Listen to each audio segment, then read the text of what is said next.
श्री शिवाय नमस्तुभ्यं। महाराज दुनिया के लोग नहीं समझते कि शंकर पर जल चढ़ाने का क्या लाभ है। शिव महापुराण कहती है, अगर एक दिन शिव महापुराण की कथा कहती है, मंगलवार को अगर शिव जी के मंदिर में, शंकर के मंदिर में जाकर एक लोटा पानी चढ़ाया जाता है तो हमारे कार्य में उन्नति होती है। कोई व्यापार नहीं चलता हो, दिक्कत आ रही हो तो हनुमान जी के दूसरे नंबर का भाई गतिमान का स्मरण करो। हनुमान जी के उल्टे पांव का सिंदूर लाकर गतिमान का नाम लेकर स्वस्तिक बना दिया जाए व्यापार वाली जगह पर, तो व्यापार अच्छा चलने लगता है महाराज। कोई व्यक्ति पैसा खा गया, नहीं दे रहा, बहुत परेशान हो गए, मांग मांग कर दे गए, नहीं दे रहा, हाथ जोड़ लिए, पांव जोड़ लिए, सब कुछ कर लिया, नहीं दे रहा, तो हनुमान जी के तीसरे नंबर का भाई रतिमान, रतिमान, गतिमान रतिमान, रतिमान का नाम लीजिए। पीपल के पत्ते पर लाल सिंदूर से जो व्यक्ति पैसा लेकर गया उसका नाम लेकर बहते हुए पानी में अपनी कामना कर रतिमान का नाम लेकर छोड़ दीजिए। 15 दिन में रतिमान ऐसी उतावली मचाता है कि उसको हाथ जोड़कर वो खुद फोन लगाकर बोलता, भैया तेरा मैं पैसा लौटा दूंगा। रतिमान का स्मरण किया जाता है। रतिमान, ध्यान दीजिएगा, हनुमान का एक स्मरण, पंचमुखी हनुमान का एक भाव। महाराज जैसे बहुत ज्यादा तकलीफ अगर व्यक्ति को हो गई है, बहुत कष्टमय जीवन चल रहा है, हार गए हर जगह से और तकलीफमय जीवन चल रहा है, तो पंचमुखी हनुमान का एक शिव महापुराण का और स्कंद पुराण का एक बड़ा सुंदर मंत्र है। उस मंत्र को आप सब एक बार हमारे साथ में बोलें। ओम नमो हनुमते रुद्र अवताराय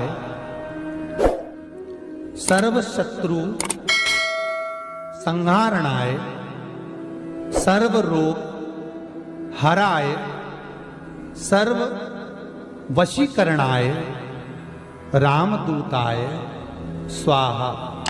बस इस मंत्र को हाथ में काली तिल लेकर, एक जौ लेकर और गूगल लेकर, थोड़ा सा उसमें गाय का घी डालकर, कंडे को या अग्नि को जलाकर इस मंत्र का 11 बार 21 बार जाप कर कर अपनी कामना कर कर छोड़ दीजिए।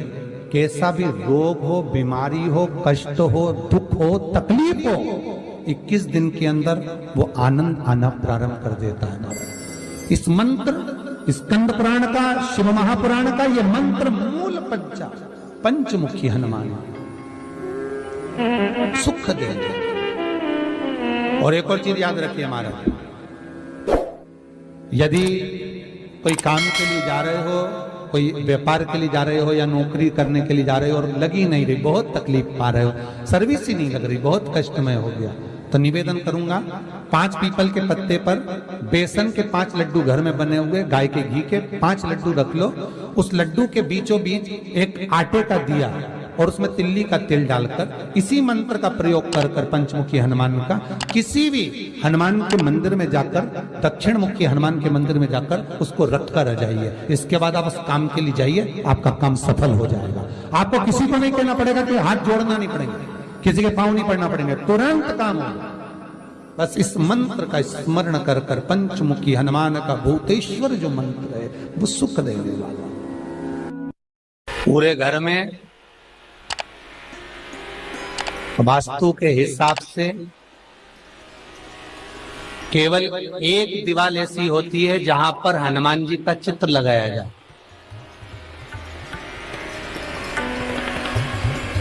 चाहे तुम पर्वत उठाने वाला चित्र लगाओ हनुमान जी का, चाहे बैठे हुए लगाओ, चाहे रामायण पढ़ने वाला लगाओ, चाहे लंका दहन करने वाला लगाओ, चाहे राम नाम जपने वाला लगाओ, चाहे लक्ष्मण को संजीवनी देने वाला लगाओ, चाहे मौन मुद्रा में लगा दो, चाहे स्तुति में लगा दो, चाहे भजन में लगा दो। हनुमान जी का कोई भी चित्र लगता है तो ना पूरब में लगेगा, ना पश्चिम में लगेगा, ना दक्षिण में लगेगा। हनुमान जी का अगर चित्र लगता है तो उत्तर की दीवार में दक्षिण को देखते हुए लगता है, केवल एक ही स्थान।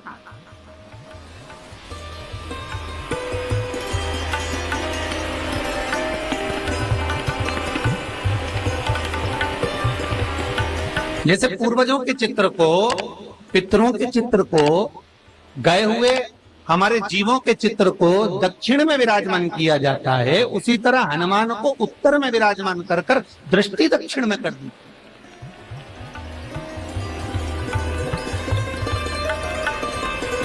घर में हनुमान जी के जितने फोटो होते हैं उसको केवल दक्षिण दिशा में लगा, उत्तर दिशा में लगा बिठाते थे, और दक्षिण की ओर उनकी दृष्टि होना चाहिए, दक्षिण की ओर उनका मुख होना चाहिए। क्यों?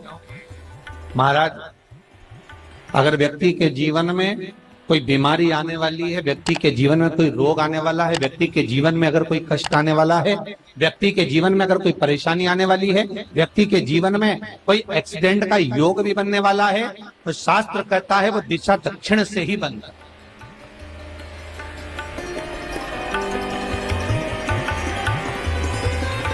ये दक्षिण जो दिशा है ये यम की दिशा। यहाँ संपूर्ण परिवार के साथ यमराज अपने आनंद में निवास करते। और जब हमारे घर में, हम ये नहीं कह रहे कि आप हनुमान जी का फोटो लगाओ, हम ये भी नहीं कह रहे, आपके घर में हो और आपने अगर विराजमान कर रखा है किसी दिशा में, तो हमारा तो निवेदन रहेगा, अभी तक आपने अगर जैसा रखा, पर एक बार दिशा बदल कर देखना कि रोग, बीमारी, कष्ट, दुख, तकलीफ में आपको लाभ मिला कि ना। हनुमान जी ने केवल दक्षिण दिशा की ओर अगर मुख कर हमने विराजमान कर दिया, फोटो ही विराजमान किया। हम ये नहीं कहेंगे आपसे कि आप बाजार से फोटो खरीद के लाओ फिर लगाओ, नहीं, आपके घर में हो तो आप लगा दें, आपके घर में हो तो विराजमान।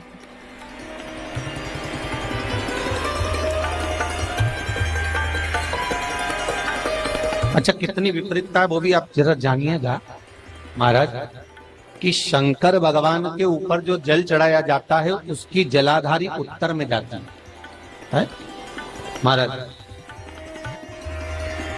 भगवान शिव का जो जल जा रहा है वो उत्तर की ओर जा, और हनुमान जी को उत्तर में विराजमान कर मुख दक्षिण की ओर कर दिया। क्यों?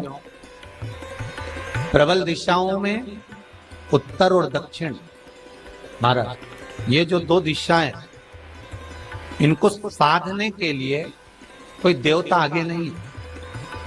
अगर इन दिशाओं को कोई साधने वाला है तो केवल एक देवाधिदेव महादेव ही हो सकता। काल का हरण करने वाला वो महान काल ही हो सकता। शंकर का ही एक अवतार है हनुमान जी महाराज, रुद्र अवतार महाराज। हनुमान जी से कहा तुम दक्षिण की ओर दिशा पर संभालिए, शिव जी कहते हैं मेरा जल जब उत्तर की ओर जाएगा तो इस दिशा को मैं संभालू, चिंता ना करिए। जो स्मरण करने वाला होता है, भजन करने वाला होता है, कीर्तन करने वाला होता है, नाम जाप करने वाला होता है, उसका भी शास्त्र विधान कहता है, उसका भी व्याख्यान वर्णन करता है कि जैसे एक दिशा के रूप में हनुमान जी महाराज को विराजमान कर दक्षिण की दिशा पर हम विजय पर, अर्थात रोग पर, बीमारी पर, कष्ट पर, तकलीफ पर हम विजय प्राप्त कर सकते। ऐसा नहीं कि ऐसा कोई रोग नहीं जिसकी दवा नहीं है, पर जब तक भगवान की कृपा नहीं होगी तब तक कोई औषधि मिल सकती नहीं, कुछ प्राप्त नहीं हो सकता। जब भगवान करुणा करते हैं तो आप रूप कुछ ना कुछ सुख की अनुभूति हो जाती है, अपने आप सुख का भान हो जाता है। तो जैसे दक्षिण का जो स्वामी तत्व है, दक्षिण पर जो दृष्टि देने वाला श्री हनुमान जी महाराज है, इसलिए हनुमान जी को उत्तर की दीवार पर विराजमान कर उनका मुख दक्षिण की ओर रखा जाता है। वास्तु शास्त्र के हिसाब से, वास्तु नियमों के हिसाब से सारे फोटो कहीं पर भी लगा सकते हो, पर हनुमान जी का अगर फोटो तुम्हारे घर में है, हनुमान जी अगर तुम्हारे घर में विराजमान है, हनुमान जी का चित्र तुम्हारे घर में विराजमान है, तो उसका मुख दक्षिण का होगा, तो रोग, बीमारी, तकलीफ, कष्ट ये सब दूर हटते। कई लोग प्रश्न करते हैं, गुरुजी आप कहते हो कि हनुमान जी महाराज शंकर भगवान का एक अंश स्वरूप है, एक अंश स्वरूप। पूरी शिव महापुराण की कथा को उठाकर देखिए, स्कंद पुराण को, मत्स्य पुराण को, कूर्म पुराण को उठाकर देखिए। एक बाणासुर का चरित्र और एक श्री हनुमान जी महाराज का चरित्र बहुत सुंदर। शिव का एक अंश माता अंजना के तप साधना से शिव की प्रागट्यता और शंकर भगवान की प्रागट्यता से शंकर का स्वरूप प्रकट हो। इसीलिए तो कहते हैं शंकर सुमन केसरी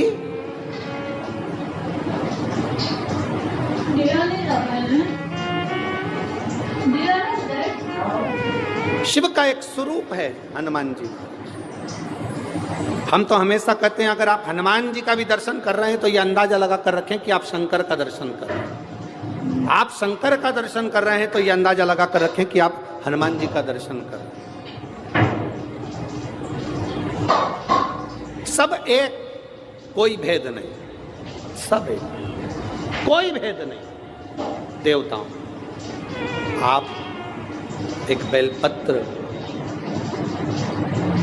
जैसे आप एक बेलपत्र कि ये दो जो पत्तियां होती हैं, जरा ध्यान देंगे, ये दो जो पत्ती नीचे की रहती है बेलपत्र, आगे का भाग एक बेलपत्र और नीचे की जो ये दो पत्तियां होती हैं, इन दो पत्तियों के ऊपर एक एक शमी पत्र। ये दो जो पत्तियां हैं, इन पत्तियों के ऊपर एक एक शमी पत्र और लाल चंदन ये रखकर कितना भी रोगीला व्यक्ति हो, रोग से ग्रसित व्यक्ति हो, जिंदगी में कितना ही दुख पड़ रहा हो, बेलपत्र की ये दोनों पत्ती जिसके ऊपर शमी पत्र रखकर, लाल चंदन रखकर श्री हनुमान जी महाराज और हनुमान जी महाराज के तीसरे नंबर के भाई श्री गतिमान जी। हनुमान जी कितने भाई हैं? 6। उसमें हनुमान, रतिमान, प्रतिमान, मतिमान, गतिमान, तो जो नीचे के क्रम में आते हैं श्री गतिमान जी, उन गतिमान जी और हनुमान जी का नाम लेकर जो शिवलिंग के ऊपर समर्पित कर देता है, रोग का निवारण होता ही है, रोग मुक्ति होती है। मंगल का प्रदोष निकाल कर रख लो कि मंगल का प्रदोष इस दिन पड़ रहा है, मंगल की त्रयोदशी तिथि पड़ रही है, प्रदोष व्रत मंगलवार का पड़ रहा है। और जिन लड़का लड़की को मंगल होते हैं, जिन कन्या और वर को मंगल होते हैं, केवल शंकर भगवान के मंदिर में जाकर चौमुखी दिया, 4 बत्ती का दिया आटे का, उसमें घी डालकर लड़की शंकर भगवान के मंदिर में मात्र 7 बार शंकर पे से उतार कर 3 बार स्वतः उतार कर शिव के मंदिर में रख देती है, उसका मंगल आड़े आता ही नहीं है, मंगल नहीं आता संग। मंगल प्रदोष व्रत का इतना महत्व है महाराज। जब जिस महीने में जो प्रदोष पड़ा करे, जब प्रदोष पड़े, बन सके 1 बेलपत्र, बन सके 5 बेलपत्र, शमी पत्र, हरे मूंग, हरा मूंग, बेलपत्र, एक कलश के अंदर थोड़ा सा पानी लेकर 1 बेलपत्र, हरा मूंग, शमी पत्र डालकर और उसमें थोड़ा सा गुड़ डालकर भगवान शिव का स्मरण कर कर प्रदोष काल में, मान लो कोई काम आपका बहुत जरूरी है, बहुत दिनों से आप थक गए हैं, नहीं हो रहा, कर्जा बढ़ रहा है, धन नहीं आ रहा, व्यापार नहीं चढ़ रहा, या कोई समस्या बहुत प्रबल है, कोई एग्जाम में बैठ रहे हो, नहीं हो रहा, परीक्षा भी दे दी है, रिजल्ट आने ही वाला है, तो भी प्रदोष काल में, प्रदोष के समय वो जल, मूंग, शमी पत्र और बेलपत्र और गुड़ का शंकर के शिवलिंग को समर्पित करना प्रारंभ कर दो। 2 या 3 प्रदोष करोगे, बाबा आपकी मनोकामना शीघ्र पूर्ण कर देगा। शंकर भगवान पर चढ़े हुए जल जब नीचे की ओर आता है, जिस जगह पर जल गिरता है उस जगह पर मात्र 1 दुर्वा प्रदोष के दिन अपनी कामना कर कर इस शरीर के सुख के लिए शंकर भगवान के जल गिरने वाले स्थान के पास में अवधूतेश्वर महादेव के नाम से रख दी जाती है, तो जिंदगी में कभी बड़ी बीमारी नहीं आती। उसी तरह जिससे रोग को समाप्त करने के लिए दुर्वा का प्रयोग किया जाता है। कभी ऐसा योग लगे आपके जीवन में कि आप जिस व्यापार को आपने करा उस व्यापार में आपको फल नहीं मिला, फिर आपने व्यापार चेंज करा, फिर बदल कर देखा, फिर उस व्यापार को कर देखा, उसमें फल नहीं मिला, फिर आपने वापिस व्यापार को बदलने का विचार किया, तो हमारा निवेदन रहेगा उस व्यापार को बदलने से पहले एक काम जरूर कर देखें। 3 स्थान पर बेलपत्र को चढ़ाकर देखिएगा। अगर आपको लगे कि मैंने व्यापार बदल लिया, एक बार बदला, कई लोग ऐसे भी होते हैं जो पैसा इकट्ठा करते हैं, धन एकत्रित करते हैं और कोई व्यापार ऐसा कर लेते हैं जिस व्यापार में धन चले जाता है तो वो धन वापिस नहीं आता, महाराज वो व्यापार का धन वापिस नहीं आता। तो बड़े दुखी होता है कि भाई मेरा गया हुआ पैसा नहीं आ रहा, मैं बड़ा कष्ट में हूं, मेरा खुद का ही आ जाए ना तो मैं निहाल हो जाऊं, मेरा अपना ही नहीं आ रहा जो गया हुआ है तो मैं क्या वर्णन करूं उसको, क्या उनके लिए भी ये प्रयोग, ये शिव विद्येश्वर संहिता का ये भाव बड़ा सुंदर है। आप व्यापार पर व्यापार बदल कर देख लिए, धन भी हमारा कहीं डूब गया, आ नहीं रहा है, तो प्रयास करना 3 स्थान पर चढ़ाई गई बेलपत्र हमें सुख अनुभव करा दे। बहुत ध्यान लगाइए। पहला, अशोक सुंदरी की जगह। अब ये बेलपत्र जब भी आप चढ़ाएंगे तो रविवार की अगर प्रदोष पड़ जाए, कौन से दिन? रविवार की प्रदोष के दिन ये प्रयोग अवश्य कर देखिएगा। ज्यादा बार नहीं करना है, केवल एक ही बार करना, बाबा स्वयं कृपा करेगा। अपने मंदिर में, अर्थात अपने घर के पास कोई मंदिर हो, शिवालय हो, देवालय हो, जहां शंकर भगवान विराजमान हो, शिवलिंग हो, ऐसी जगह पर अवश्य करें। हमें कहीं दूर जाकर ये प्रयोग नहीं करना है, अपने शिवालय, अपने जो घर के आसपास में शिवालय हो वो। एक बेलपत्र अशोक सुंदरी वाली जगह। अब उसको अशोक सुंदरी की जगह पर भी चढ़ाने का तरीका क्या है? जब हम बेलपत्र चढ़ाएंगे तो उस बेलपत्र को चढ़ाते समय आपकी जो बेलपत्र की डंडी है, वो बेलपत्र, रविवार प्रदोष के दिन का ये उपाय है महाराज। ये बेलपत्र की जो डंडी है, इस डंडी का भाग शिवलिंग की ओर होना चाहिए। ये जो डंडी है, इसका भाग अशोक सुंदरी पर जब चढ़ाएंगे तो शिवलिंग की ओर इसका भाग होगा महाराज। दूसरी, बेलपत्र को जब हम समर्पित करेंगे, जया, विषहरा, शामरीवारी, दौतली, देव, मान लो जलाधारी ऊपर नहीं है शंकर जी के, तो उसका स्मरण कर 5 कन्याओं का नाम लेकर, जया, विषहरा, शामलीवारी, दौतली, देव, इनका स्मरण कर शंकर भगवान के शिवलिंग पर बेलपत्र रखेंगे। बेलपत्र कहां रखना है?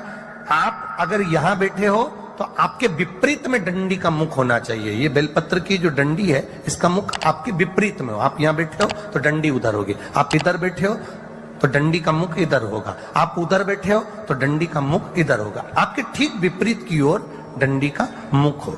ये 2 जगह बेलपत्र समर्पित करने के बाद तृतीय बेलपत्र शिवलिंग की जो जलाधारी है, जहां पर भगवान शंकर का शिवलिंग रखा है, वहां स्पर्श करा